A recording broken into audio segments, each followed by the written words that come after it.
Root ঠিক করুক, route map ঠিক করুক। স্কুল কলেজের উপর দিয়ে কোনোভাবে যাওয়া যাবে না। কেন এরকম সিস্টেম? আমাদের সিস্টেমের অনেক সমস্যা আছে, অনেক ত্রুটি আছে। এই জানেন যেসব মায়ের মুখ খালি হবে, এই এখন কেমন তুলেছে, কিছুক্ষণ পরে এদের এই যে যন্ত্রণা, এই অপারেশনের পরে এক একজন লাইফ রিস্ক হবে, এদের পড়াশোনার ক্ষতি হলো, ফ্যামিলি থেকে এক একজন লস্ট হয়ে যাবে। এইগুলো দায়ভার কার? হ্যালো বন্ধুরা, আশা করছি আল্লাহর রহমতে সকলে ভালো আছেন। তো বন্ধুরা, আজকের ভিডিওতে আমি আপনাদেরকে দেখাবো জুলাই মাসের পর থেকে কি কি অঘটন হয়েছিল।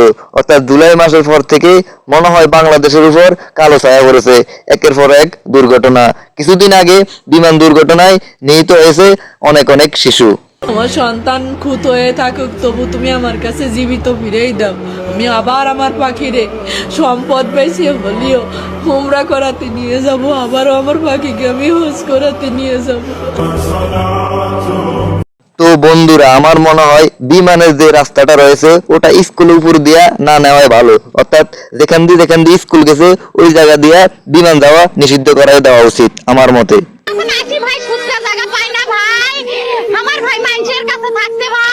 বোন ভাই, আরে ভাই কষ্ট করে লেখাপড়া করতে ভাই, আমার ভাই তার ফলটা পালো না, কে কোন নিষ্ঠুরে মারলো, তার হাতটাকে কামলো না, বডি দিয়ে ওই ভাবে আমারে না শান্তি পাবি, আমার বাপের শান্তি পাবি।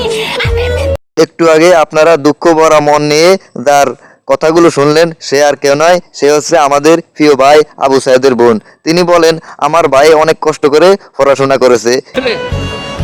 বন্দুকের সামনে হাত উঠাইয়া দাঁড়াই আছে, মারেন, গুলি করছে, একটু টল টল করছে, আবার ধরছে।